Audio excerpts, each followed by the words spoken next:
I'm currently involved in a project that basically is summarized as peace building and conflict resolution through science.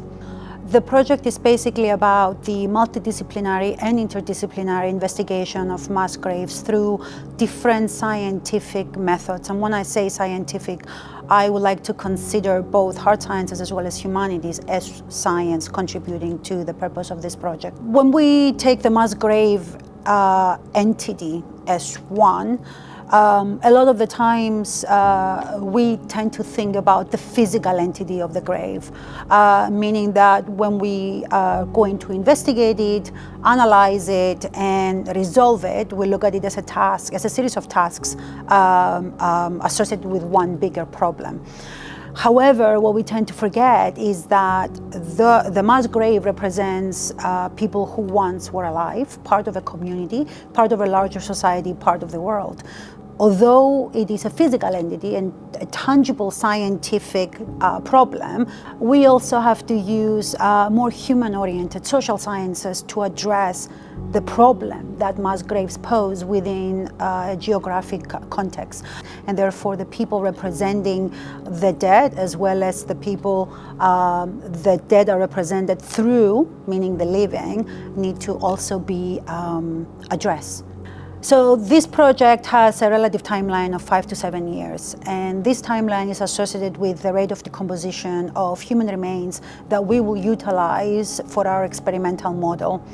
And what do I mean by that? Is that we are going to utilize human cadavers and we will recreate mass graves in order to test various scientific techniques that can help us locate the grave in terms of, can we detect it? And also, if we can detect it, what are those elements that help us detect it?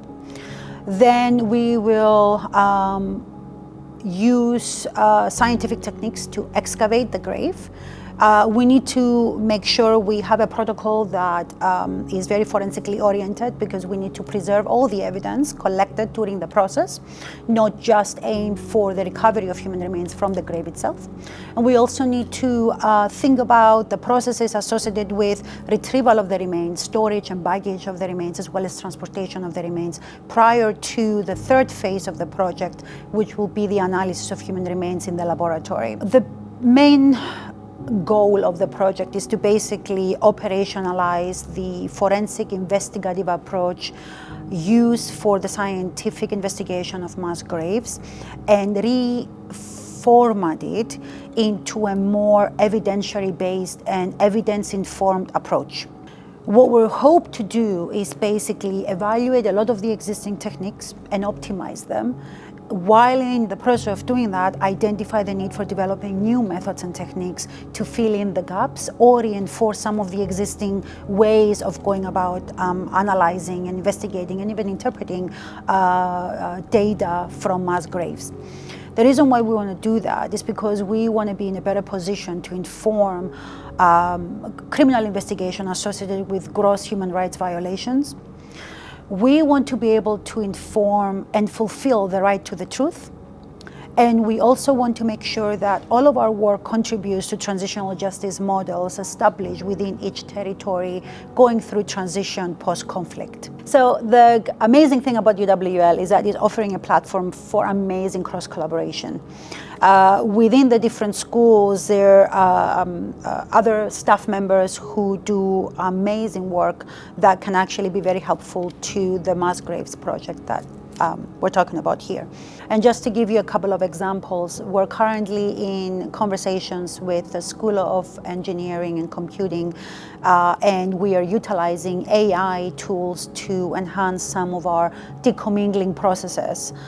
And this is a very important part of the research, because without decommingling, we can never reach the point of reconstructing skeletal identities, and without those, we cannot send for DNA, and without those, we cannot identify the decedents within a mass grave. I do hope, and I do feel very positive, that this project will have a massive impact on those communities represented by conflict survivors as well as victims of gross human rights violations, but also on a global scale, hopefully generate impact in the sense that if we know what we're doing during these 3 phases of the investigation of mass graves, we will contribute to already existing protocols for the protection of mass graves.